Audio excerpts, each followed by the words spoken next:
Anna, eine junge Frau aus bescheidenen Verhältnissen, wischte gerade den Staub von ihrem alten Küchentisch, als ein kläglicher Schrei ihr Ohr erreichte. Ein winziges Miauen, verzweifelt und voller Angst, drang aus der Straße herein. Ein Kätzchen, hilflos und allein. Sie stürzte nach draußen, ihr Herz pochte vor Sorge.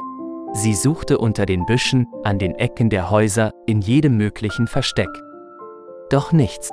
Anna hatte keine Ahnung, wo sich das kleine Wesen verstecken könnte und dachte, es würde bei den Nachbarn miauen. Aber dann, erneut, das verzweifelte Geräusch. Diesmal war es so nah, so deutlich, dass es keinen Zweifel gab. Das Tier war ganz in der Nähe. Anna beugte sich zu Boden, genau an der Stelle, von wo das Miauen kam.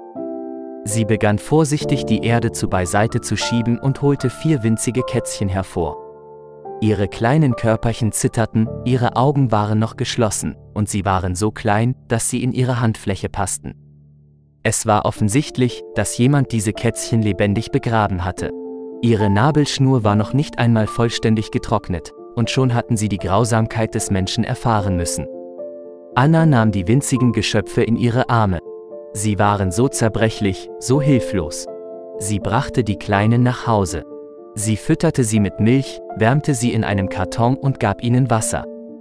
Doch eins, das Kleinste, das Miauen aus der Erde, das nach ihrer Hilfe gerufen hatte, schaffte es nicht.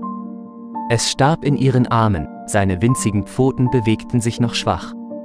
Anna war verzweifelt. Wie konnte jemand so etwas tun? Das Kätzchen, das so verzweifelt um Hilfe geschrien hatte, war nun still. Es hatte ihr Leben geopfert, um seine Geschwister zu retten. Anna versprach sich selbst, die anderen 3 Kätzchen zu beschützen. Sie würde sie aufpäppeln, ihnen ein Zuhause geben, und sie würde sie niemals vergessen. Die Erinnerung an das kleine Kätzchen, das ihr Leben geopfert hatte, würde sie für immer begleiten und sie daran erinnern, wie wichtig es ist, hilflos und verletzlich zu sein, aber auch, wie wichtig es ist, füreinander einzustehen. Liebe Freunde, wenn euch das Video gefallen hat, setzt ein Like und abonniert den Kanal.